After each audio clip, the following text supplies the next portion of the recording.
Hello and welcome to this episode of Questioning Behaviour. My name's Sarah Bowen and I'm here with Merle van den Akker, ready to rumble. ready to rumble as always. You're the dummy that don't believe in science. All your projects always be denying.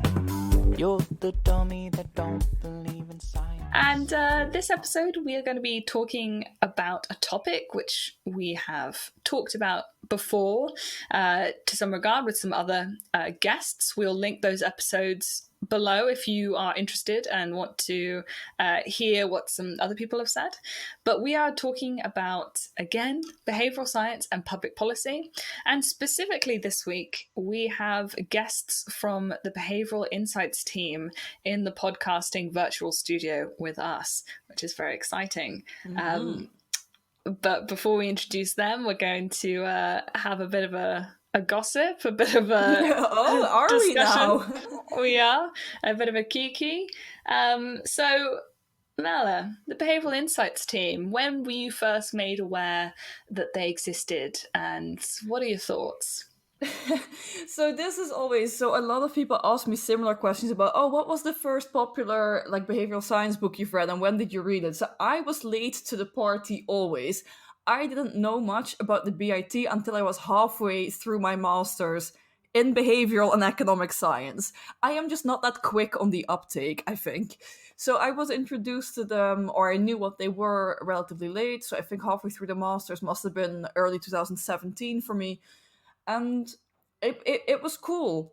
I rolled out of economic psychology into the master's, called it behavioral science. And from there on, my world expanded. And then, of course, one of the first things you run into is the Behavioural Insights team.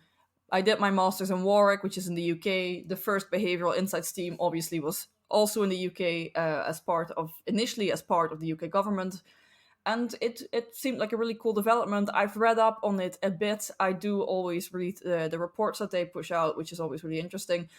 And yeah, I think I know plenty of person who'd be plenty of behavioral scientists, obviously, or affiliated, would be very happy to work for them. But I have a feeling, that, like I said, I'm late to the party. I feel like, Sarah, that you've gotten into the BIT a bit before I did.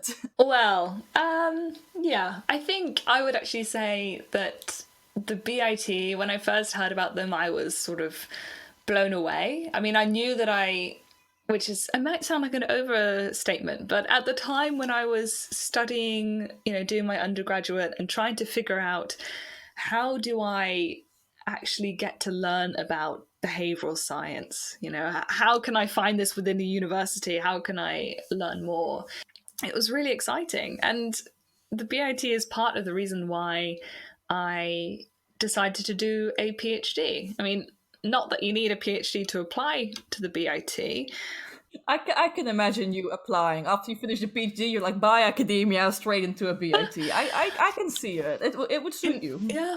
I mean, that was always sort of the plan, right? To do the PhD and then to go out and, if it wasn't the BIT, somewhere very similar, apply for a job and, go from there. But so the BIT has always held like a little bit of a mysterious place in my heart. So I'm very excited to peel back the behavioral science curtain. Right? Let's be realistic here. This entire episode is just Sarah talking to her professional crushes annex job interview. So, oh God. Yeah, oh God. So prepare yourself, both Sarah and dear listener. Let's just dive into it. Most people who are listening to a podcast, you're gonna know what a BIT is. I'm pretty sure you're gonna have heard of the most famous locations, which are currently in New York and London, although I'm pretty sure Canada has recently installed one as well, and I'm pretty sure that's not the exhaustive list of their offices anyway. But definitely not. No, definitely not. So we are now going to have the absolute pleasure of talking to both Elspeth Kirkman and Michael Hallsworth, which I hopefully pronounced somewhat correctly. Which, obviously Elspeth is currently based in London, Michael's based in New York, and they're both people in leadership positions. They've seen the BIT grow from the very, very start. So I'm very eager to hear what they have to say about, behavioral science, behavioral insights, and how things have developed and how things may continue to develop. So let's dive into it.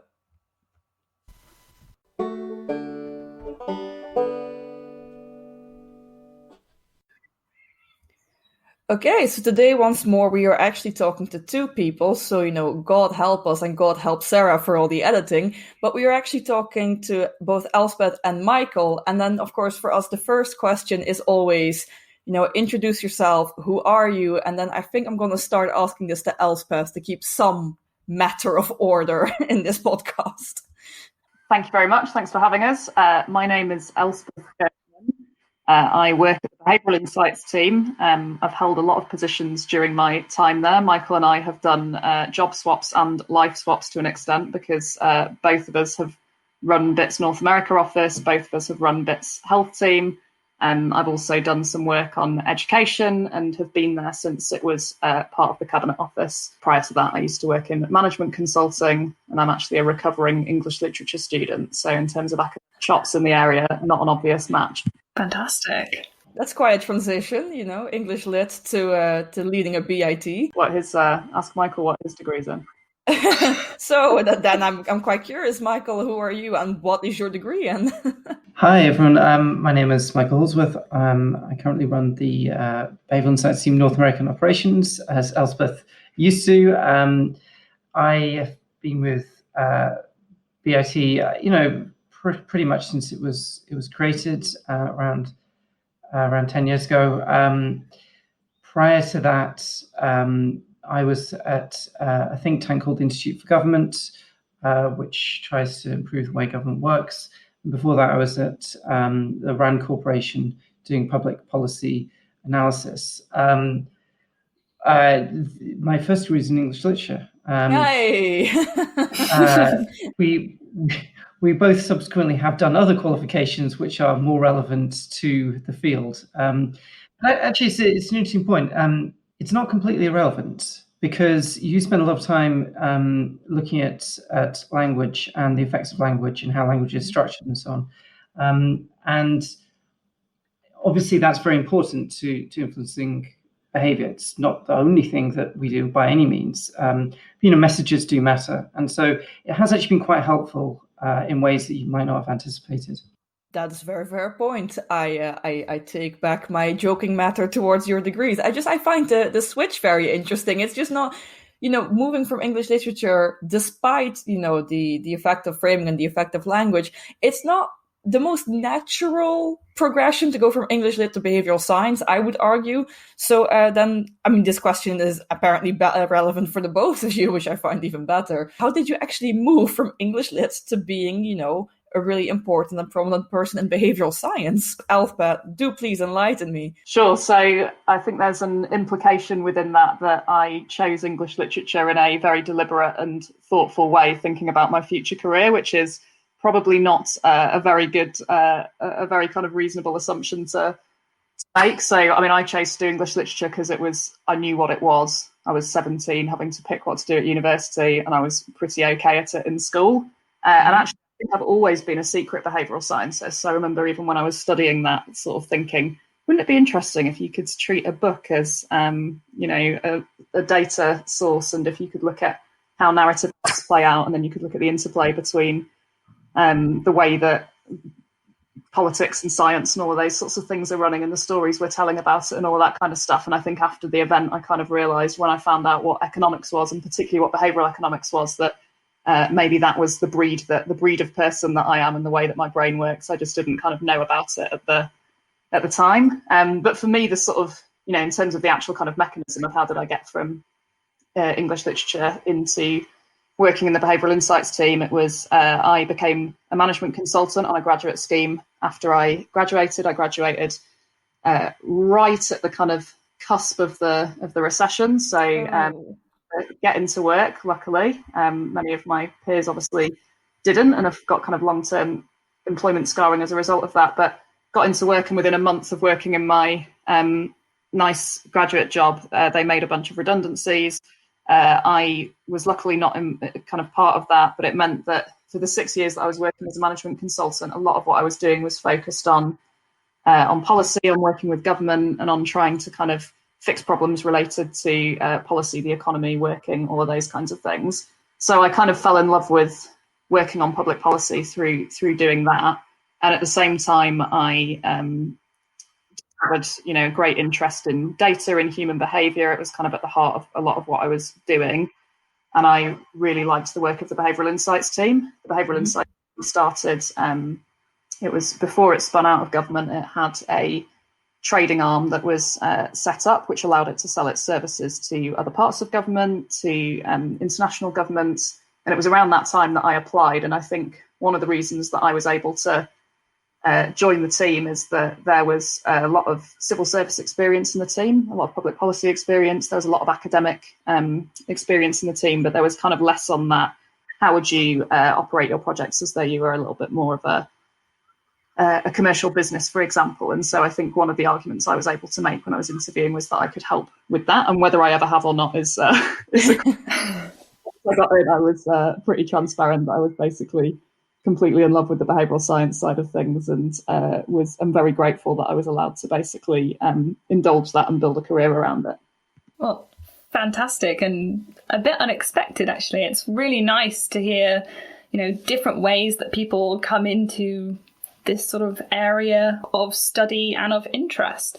Was it a similar story for you, Michael? How did you transition from being an English lit graduate to where you are now? So I started work at the RAND Corporation, which is all about doing public policy analysis. And that meant that I had to do a lot of work on quantitative methods. Actually, looking at the scientific method and applying it to policy, which is an interesting transition, but it's just the way that it happened to work out in terms of the policy areas they were interested in. At the time, they were kind of relevant to the work I'd done in my master's as well.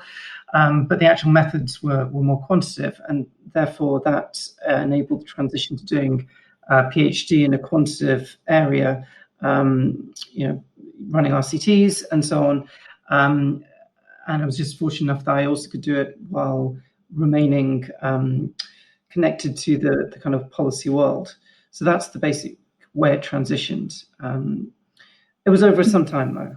It didn't happen instantly. I know it's kind of unusual, but I think it meant that we both have kind of the best of both, in other words, understanding the quantitative side of it and the method side of it over time, and our qualifications there, but also the kind of the messaging side of things.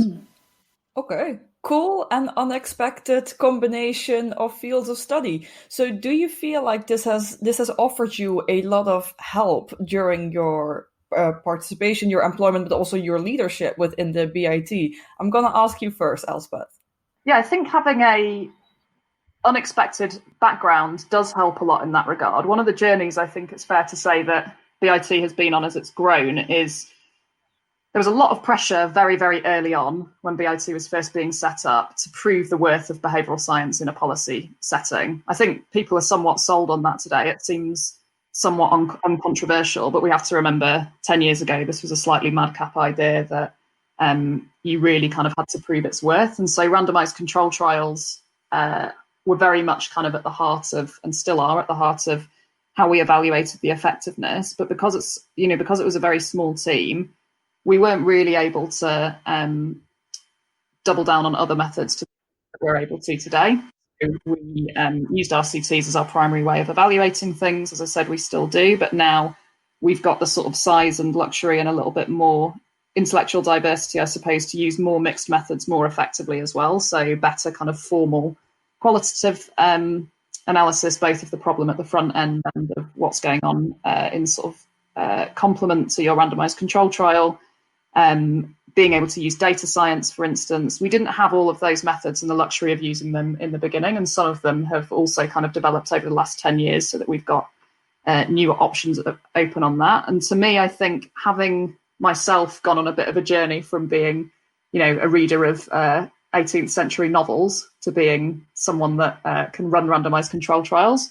My joke, which isn't actually a joke, is that when I first started at BIT, I thought a regression was when you put someone to sleep and get them to talk about their past life. So Great. and so it's been a real learning curve for me. But I think because of that, it means that I have a lot of belief that people can develop those skills quite quickly into a decent standard, so that they've got a good sort of level of literacy around that.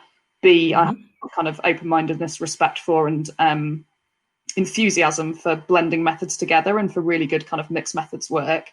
And C, I hope it gives me a little bit of intellectual humility, and the amount that I've learned from working at BIT and the amount that I've been able to grow has been excellent, but it's also a really good reminder that you don't know everything, and you can't be kind of arrogant about it, so you're always learning. Very wise words. And I don't know why it strikes me as pretty cool that both of you seem to have parent trapped each other in your careers, or sort of swapping places, but have almost had very similar experiences coming into, or at least right in the beginning of sort of the academic career, which is great. So have you guys worked together a long time? Is this sort of a partnership that's developed over the course of the BIT for a couple of years? What is it like working with each other?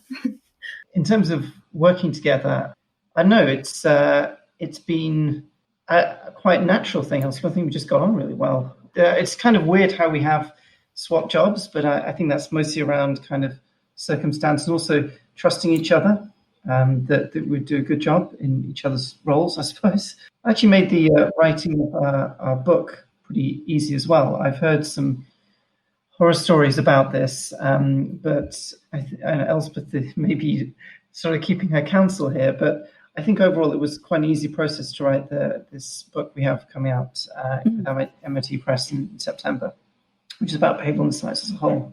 So I'm super excited about this book because, obviously there is the book inside the Nudge Unit, which is already giving quite a good perspective on what the BIT is like. But obviously having a book written by the two of you, given that you've been with the BIT since the beginning, you've seen it develop very much, you've been in its leadership. I'm quite curious. So Elspeth, please do tell me, give me a sneak peek into the book. Tell me what it's about. Tell me what to expect. So the book is part of MIT Press's Essential Knowledge series. So the goal of that series is that it gives accessible, concise, very beautiful, pocket-sized books that cover current interest topics. The goal of the book is to sort of take stock after a decade or so of this field really sort of evolving, and to sort of say, what is behavioural insights? Is it different from behavioural science? How do we use it in policy? What effect has it had on the world? And what's great about it? Where is it still sort of evolving? Where might it be weak? What criticisms can be levelled? What can we do about those? And lastly, where do we think it's kind of going? Where do we think it's going next? Yeah, like Elspeth said, it's been 10 years since this term behavioural insights kind of came about. But I think despite that, there's still some kind of confusion about what it actually means. And it's used in various different ways. And what we wanted to do was try to sort of, at the most basic level, define the component parts of it. And then talk about its history, talk about how it's applied, and talk about the future, and also the criticisms, which we really don't shy away from. And, at a very high level, we sort of say that this idea of behavioural insights has got three components. The first is evidence around behaviour, a particular approach to understanding what results in behaviour. And this in particular looks at dual process theories. That's kind of at the core of it. In other words, behaviour is much more habitual, automatic, stimulated by cues in the environment than we might have thought. And that's the kind of insight part of it.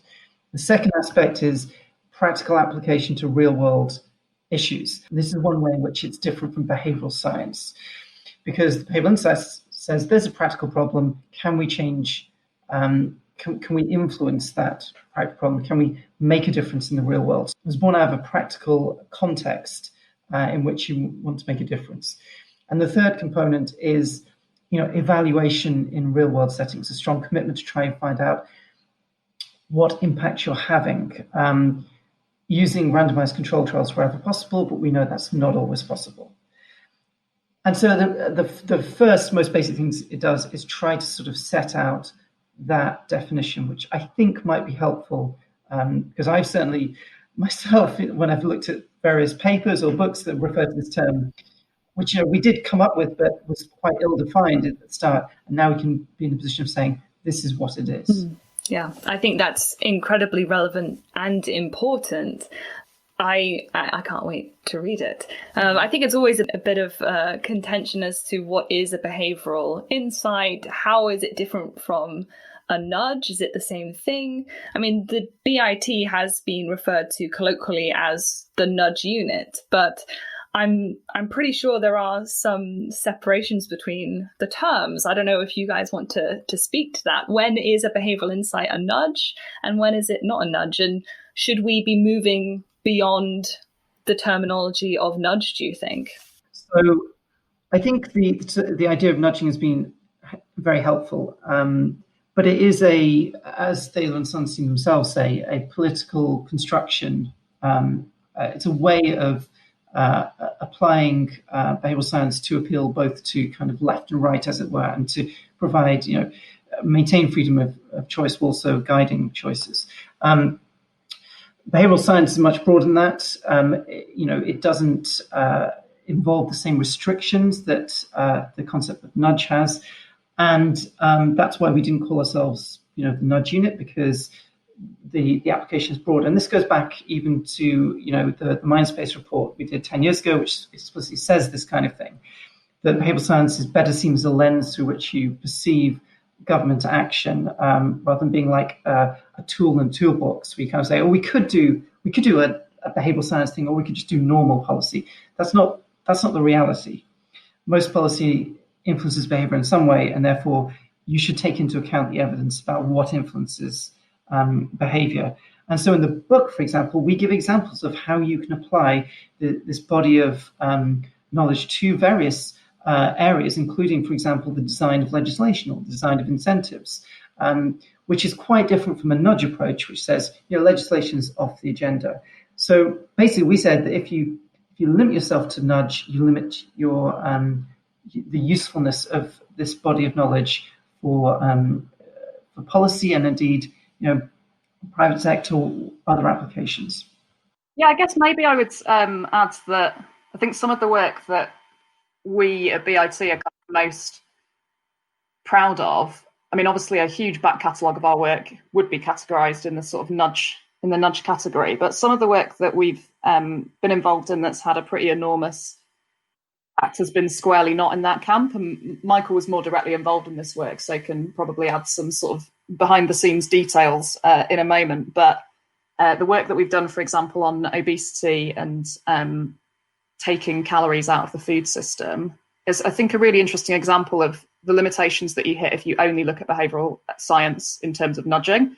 So, we know that you can nudge people to eat slightly less, to make slightly different food choices, that all sorts of things, from the kind of portion size that you're given to how things are kind of presented and priced and placed and all of those sorts of things in your food choices. But we also know that willpower isn't going to stand up to an obesogenic food environment. If you put people in a food system where they don't have good choices available to them, there are sort of all kinds of structural barriers around price, they're tired when they're shopping, all of those sorts of things. These small nudges really aren't going to kind of cut the mustard when it comes to actually tackling things like an obesity crisis. And so instead, what we've been able to do over effectively 10 years of work on this is to say, yes, we can help prove the case on where you might use nudges and all of those sorts of things, but we can also help show how behavioural science can move the food environment, the food production system, can take sugar out of the food environment and the options available to people, and how you can change the choice set, not just the nature of the choice that people are making. So, for example, on helping to design the sugary drinks industry levy, a lot of the work that informed that and that we worked on with it is thinking about human behaviour, and both the behaviour of the suppliers and producers of sugary drinks and how they might respond to a tax incentive to reformulate, but also the behaviour of consumers at the other end of that, how suppliers will kind of what they might anticipate the behaviour of consumers to be, what the gap between that and the actual behaviour is likely to be. All of those sorts of things that sort of go into this mean that it is a behaviourally informed policy, even though what it looks like is a classic kind of taxation lever in a lot of senses. And similarly, things like what we now know about labelling food, for example, you would think that the primary effect of that would be that you slightly change demand for that food because consumers are able to better understand what they're putting into their bodies. But we actually know that it has a sort of double effect where the market itself will kind of respond and change and reformulate and make healthier the most unhealthy foods, partly in response to consumers, but partly in sort of anticipated response to how it might look once they've got big red stickers over everything. So I just think that's a really neat example of where it's not a nudge, but it's just infusing that behavioural way of thinking about how a real human's going to respond into the design of policy.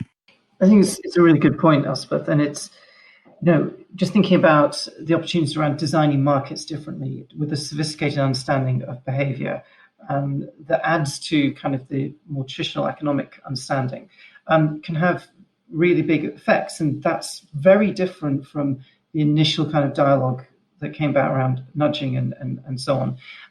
But I think it's really important. And I think also that we certainly have been trying to make case for this more sophisticated understanding, because you can have a critique from, I suppose, very clearly the left that you're not doing enough. This is all just window dressing for real proper policy to regulate. And we're saying, well, actually, you could this approach, behavioral insights approach, can enhance the way you design regulation.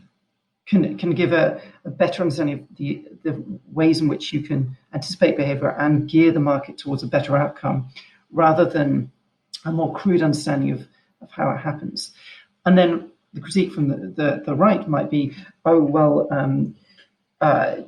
you're just unnecessarily infringing personal freedoms. Well, something to say here is that because it is a lens through which you see government action, or government inaction, actually, you could say that there's an analysis where the best option right now is to do nothing, or to design a policy around existing behaviour rather than trying to influence behaviour. So it's not that automatically we go around saying, how do you change people's behaviour? And I think that's also actually a problem with the language of behaviour change, which I think implies you must be changing somebody. And then I'm not sure that that's always the case. Indeed, just getting into the kind of criticisms angle as well, I think that if we're honest, sometimes there's been a very kind of linear and sometimes simplistic understanding of change. Like there's a government agent or public sector actor trying to change somebody else in a kind of linear way. And it doesn't work. It doesn't need to work like that. And sometimes the best results are not produced in that linear way. That's a really good point. I have to admit that I'm a sucker for criticisms of everything. So I'm quite curious. So Michael, you very eloquently phrased some of the criticisms that we can have of behavioral insights and the process behind them. So I'm quite curious, Elspeth, what is your main criticism of behavioral insights? I mean, you can't make me choose just one. That's cruel. Top 5. We'll take a top 5. Yeah, I think in the book we kind of treat this in sort of 3 parts. So one we've talked about, which is has behavioural insights really capitalised on the sort of promise and potential that we all claim for it? So is it really being used in quite a limited way? Are we only looking at using nudges? Are we sort of using it as a bit of a salve for, goodness me, these big problems are hard and wicked, but we can do sort of a small change on the margin and feel good about it? So there's sort of a piece about that, and then somewhat related to it, how much do we know about whether the effects endure over time, the unintended consequences that might come about as a result of it, one of which I've just mentioned, which is everybody feels like they've done something to tackle the problem, washes their hands and kind of leaves it to move on. So that's one area that we look at, and I think, give a fairly balanced sort of view on it and a call to action for us to really kind of weave behavioural insights into, as we said, every level of policy making and every sort of lever that you can pull. We also look at the big question of, this is still the brilliant thing about behavioural insights is that it draws on a whole range of different fields. But the bad thing is that means that those fields don't together have a kind of coherent narrative about or a coherent sort of unified theory of human behaviour and behaviour change. And so that does kind of raise questions about whether we have a clear kind of narrative account of how to change behaviour, how context really sort of influences that. But then also questions of how credible some of this evidence base is and how generalisable the findings are. So some of that looks at the robustness of evidence, the replication crisis, all of those kinds of things, and what we're finding out now doesn't sort of hold and replicate, and what of that might be. Some of it looks at the weird problem, so the fact that a lot of this is kind of gleaned from the labs of Western universities. How much can it really tell us about behaviour outside of 21-year-old students in the ivory?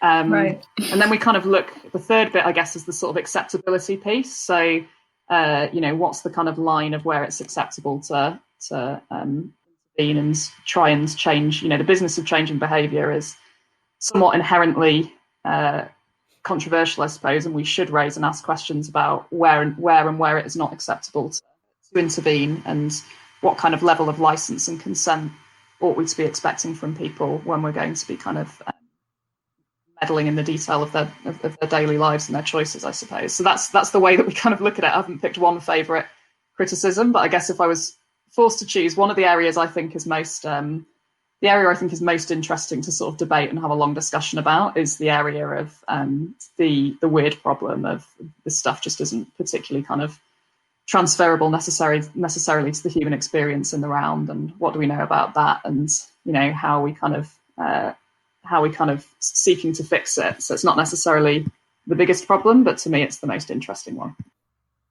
Yeah, for sure. We've had our own discussions even on this show about the weird problem, and it is a bit of a Pandora's box. Once you open it, it's unravels and unravels and unravels, and then all of a sudden you realise, do we even know anything?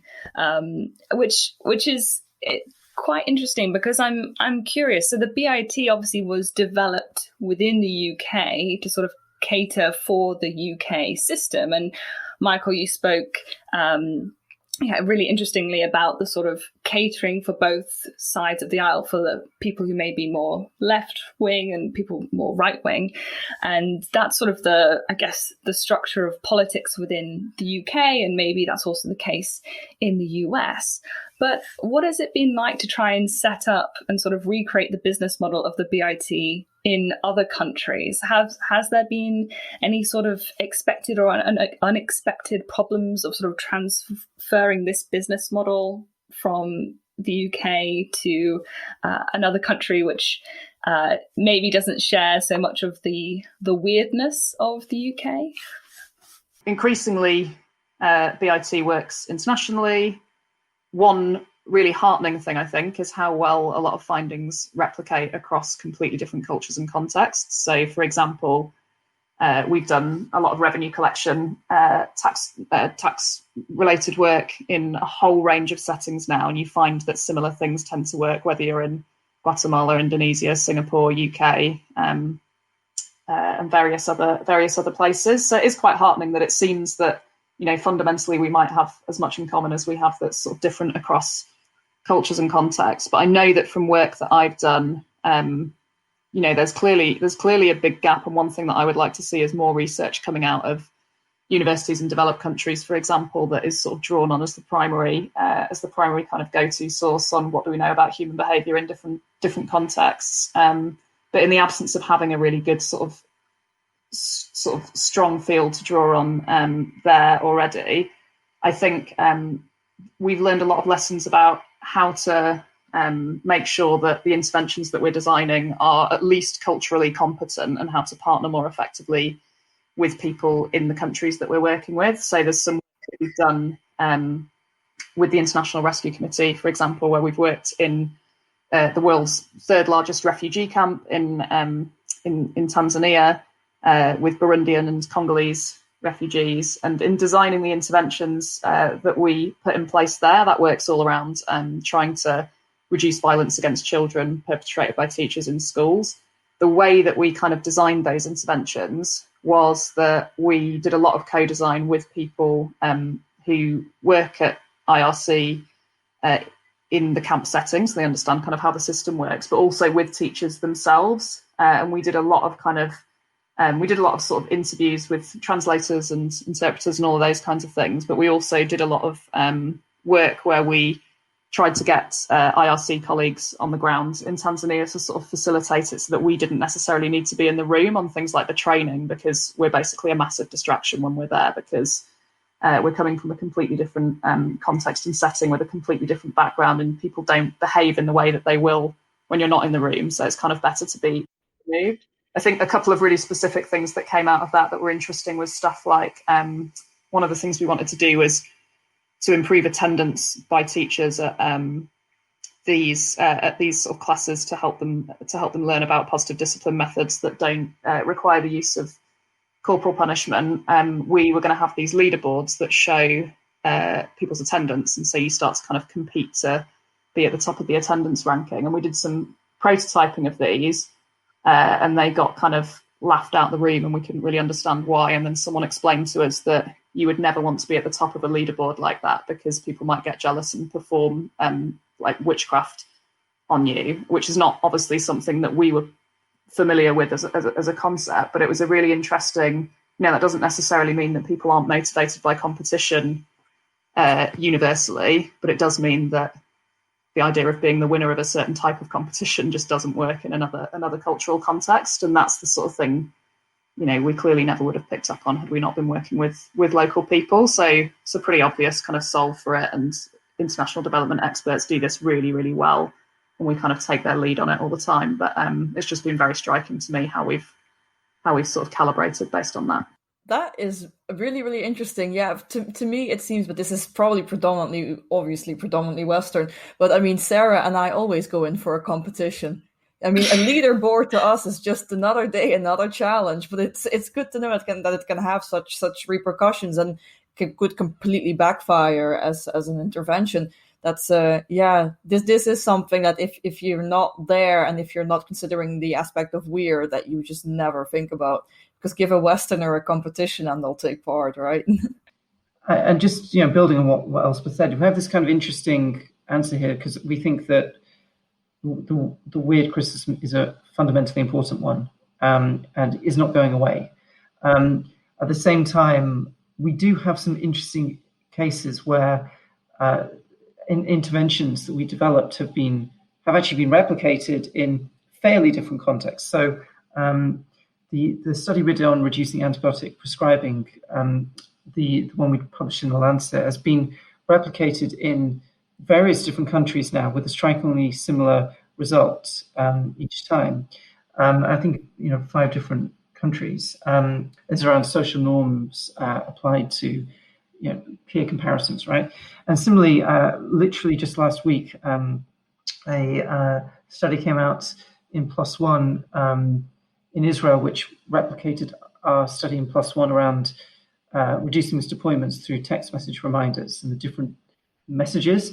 And we've also seen that replicated in Singapore and Australia and a few other instances. And the interesting thing there is that the message that worked best relates to the cost to the health system of misappointment.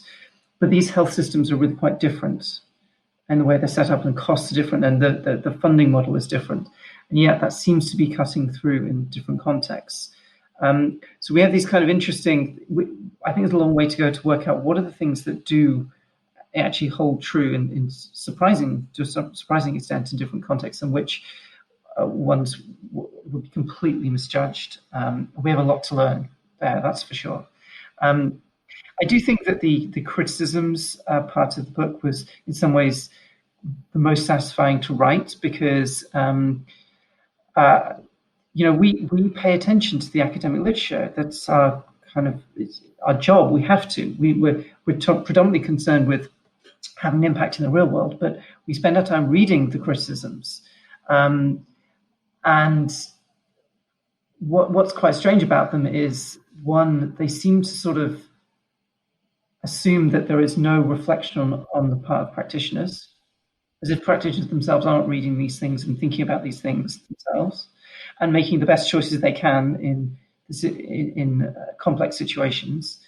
And secondly, the surprising lack of anyone actually talking to people who are doing it in practice.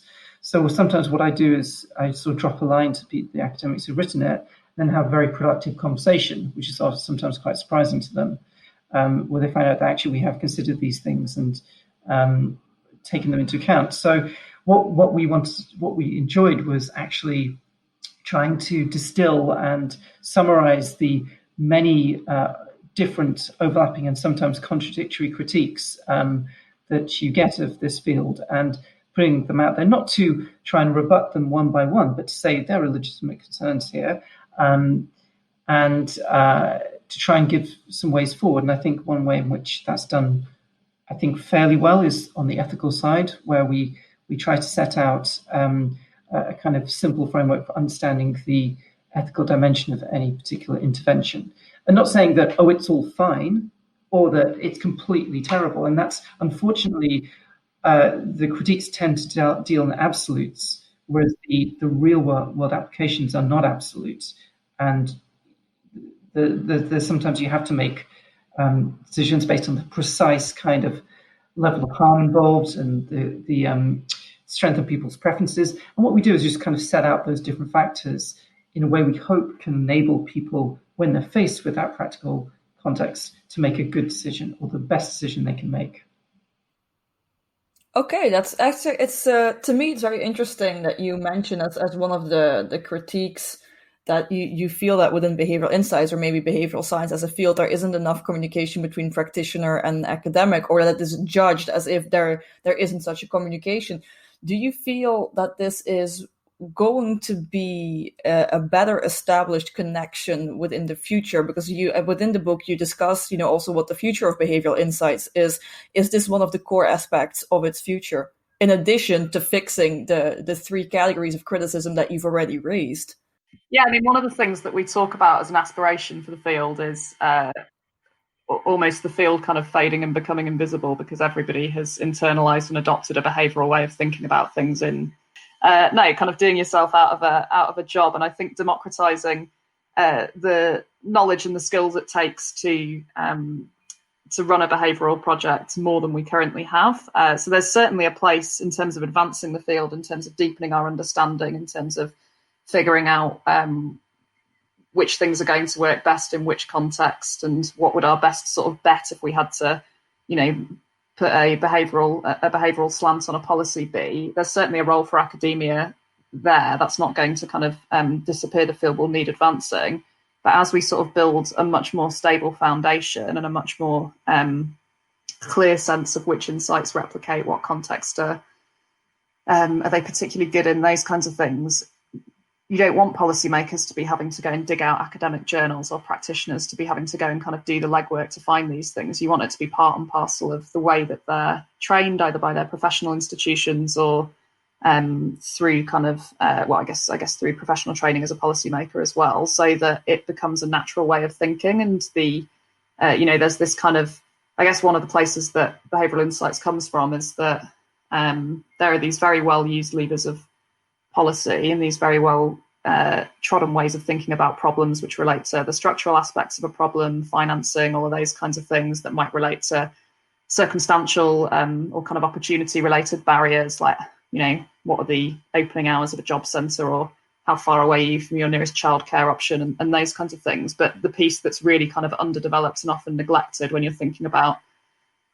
policy at scale is the individual kind of human decision-making aspect of it. And if we could stop that from being a kind of invisible, under kind of reflected on part of the puzzle, then that would be fantastic. And we're not going to stop that by having a small number of behavioural scientists who hoard all the knowledge and run specialised projects. We're going to stop that by building it into the policy and practitioner toolkit at large. There are certain aspects in the final part of the book where we talk about the future, which lead on quite naturally from the criticisms. And one of the things that leads on from this is the criticism that behavioural insights has been quite a top-down or mechanistic approach. This idea that you're sort of, one party is doing something to another party. And I think what we talk about is the way in which you can incorporate aspects of human-centered design more to behavioral insights. Now, this in itself is not a new idea, but I think there's still more that can be done to understand people's agency, the way in which they are attempting to navigate systems themselves, and the way in which you can sort of harness those intentions and so on. And that can lead to wider change. And we talk about that in ways like, for example, that behavioral insights can help people engage in the democratic process more. It's not that this is simply something which bypasses agency, but actually it can be something that prompts agency.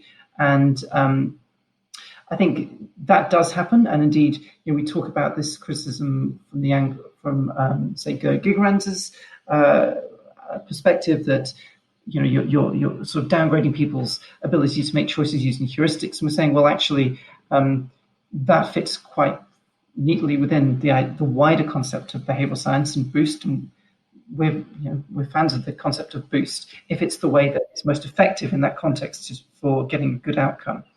But I think there is a way in which some of the earlier applications of behavioral science have been, I think, honest, sometimes a bit mechanistic and linear and top-down. And we need to understand a broader concept of how change can happen, how people are expressing their agency and their and so on. I think design thinking is a way of doing that, but also so is complexity theory. So this idea of complex adaptive systems and how change happens in non-linear ways.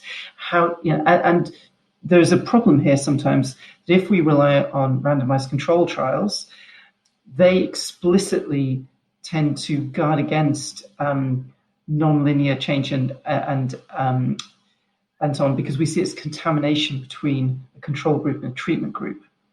And so if you pre-specify all the outcomes in advance and you keep groups apart, you will measure what you think is going to happen. You won't measure the more unintended consequences and the way that change can happen in non-linear peer-to-peer ways. And I think that complex adaptive systems thinking is a way of getting a handle on that and ensuring that interventions have a much wider impact because they might be transmitted from person to person. Understanding how that happens, I think, is a real priority for the future. Combining it with behavioral science is very powerful, I think. All right. Well, that was incredibly articulate, and it's made me even more excited to read the book and hear what you guys have to say. Before we wrap things up here, if there was one thing, I'm sorry to restrict you to one thing again, that you would like the listener to take away from this episode, what would it be? And I guess Elspeth can go first. I mean, obviously that you should buy and read Behavioural Insights from. Am I allowed to have that one? But besides the plug, what should people take away? Don't worry, the book will be in the description, and I'm pretty sure that as soon as, I know you can pre-order this book already. I already have, to put some peer pressure on it. But besides that, what do you think is really, if you're looking at, behavioral insights and how the BITs, because there's multiple of them, have evolved, what do you think is the most important thing that you would like to let people know? I think it would be that we should all be open to finding better ways to work together, whether that's across disciplines or whether that's building the bridges between academia and policy, or whether that's kind of, making sure that we're funding, elevating and listening to research from parts of the world that aren't represented in the literature at the moment. I feel like there's a lot of, as in any discipline, there's a real temptation, particularly this where we're all kind of locked down in our own homes and we don't have the sort of serendipity of socializing with other people at conferences and all of those kinds of things. There's a real temptation to just kind of knuckle down and be a bit myopic and protect your own turf and patch. And actually the way that this field is going to grow and become even better than it already is if we find new and different and surprising connections to bring people together and recognize viewpoints, whether that's kind of lived experience and practitioners and the people that we're kind of supposedly working to help, or whether that's other types of academic discipline or other cultural perspectives. That's going to make all of this work a lot better. That would be my main takeaway. Well, then I almost daren't ask, but Michael, can you top that? Because that's a pretty decent takeaway message. No, I don't think I can top that. But my takeaway is that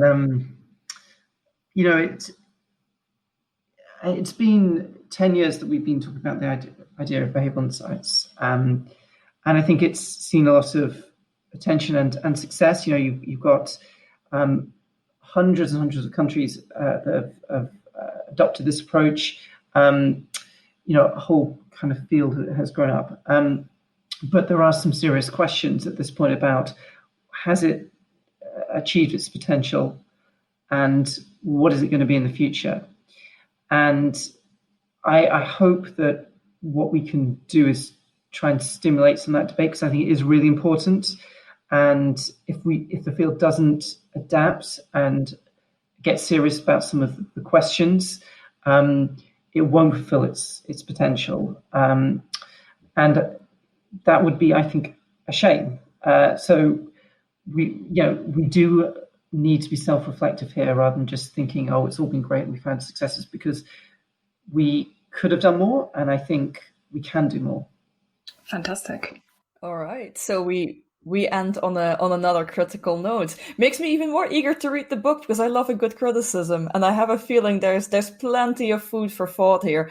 For us, always the last question which is predominantly for the audience, but if people are really, really interested in you and your work, which I'm very sure they will be, or they already are, where would they be able to find you online? What would you say is your main social media of choice? So you should follow Michael on Twitter for thoughtful, intellectual, engaged commentary, and you should follow me on Twitter for memes about behavioural science and sheer old jokes. Elspeth's definitely funnier on Twitter. Excellent. We always go for the memes. That's where the content is. We do. Sorry, Michael. The memes have it every time. Don't worry, your social media will be linked below. Your book will be linked below, and thank you so much for making the time. I think it's been a great conversation, and a lot of questions have been raised about what the potential for behavioral science and behavioral insights is, or could be, or potentially even should be. So thank you so much for making the time. Thank you. Thank you for having us.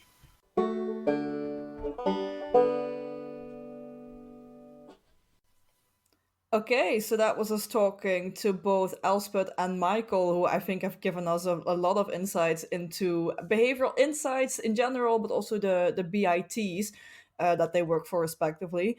Sarah, what stood out most to you? First of all, it was really nice to meet both Elspeth and Michael and speak to them about the work that's gone into their book, and particularly about the common criticisms that are written about behavioural science, and particularly about the implementation of behavioural science in a policy context. And, we haven't shied away from talking about the criticisms, so it was nice to hear some more discussion about it, really. What about you, Mella? What did you take away? I'm a stickler for criticisms. I live for it, because I'm just not the type of person who's like, oh yeah, it's all, rainbows and sunshine. And it's like you said, it's really good to know that, like, people who are definitely very prominent figures within behavioral science or behavioral economics, or I suppose behavioral insights, as we are using as a definition, it's good that they are very much aware of those of the criticisms of behavioral insights as they are, of behavioral science as a field, and that they are aware of these criticisms, and they're going to use those criticisms as a way to motivate improvement. And that's the only thing you really want from a practitioner or an academic. I think Michael raised a really interesting point in saying that a lot of people assume that practitioners and academics don't really talk to each other, and that isn't really true, which is, again, good. It gives me hope. It gives me hope for the future, that we can get rid of this hyper distinction between, are you an academic or are you a practitioner? Well, preferably, you are a practitioner who, practically applies behavioral science and knows a lot about the academic or the scholar underpinnings of it, or you are an academic who actually does work that can apply to, the outside world beyond the ivory tower. At least that's what I hope to aim for with behavioral science.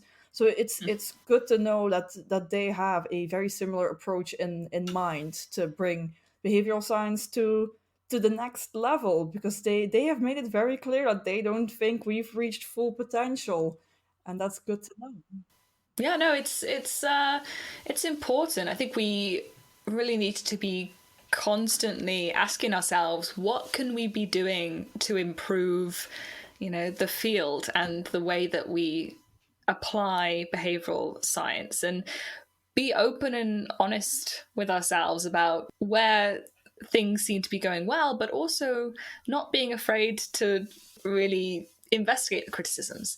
I feel like I've gotten a better insight into the behavioral insights team, because I always colloquially still call them the nudge unit, but obviously the days that behavioral insights and behavioral science was just nudging is like, they're unfortunately in mainstream media, they're still upon us, but like a different development and a different evolution of behavioral science has been long overdue. So I feel like it's good to know that the people within the BIT feel the same. It does make me hopeful that we can get past this nudging craze, because I'm getting tired of it, to be honest. Yeah, I mean, say what you will, the BIT, it's an impressive organisation, filled with impressive individuals. Yeah, I couldn't agree with you more. But there's a lot of ground to still be covered. There's a lot of development to still be gained, and I'm keeping my eye on the BITs. I think there's a lot of stuff that were very progressive stuff that we're still going to see from them. So yeah, I'll keep my eyes on the BITs. I think I already said in the podcast, although that might have gotten lost in editing, I've already pre-ordered the book. I recommend you do the same. I do feel like it's going to be a good read. Shameless marketing pitch. This is not even my own book. So yeah, but that is it for today, guys. I hope you enjoyed listening to us grilling both Michael and Elspeth. At least we very much enjoyed it. Please do sound off on the socials, what you thought of the episode, what you think of the BIT and the work that they have been doing, and we hope you have a lovely week. You're the dummy that don't believe in science. All your projects always be denying.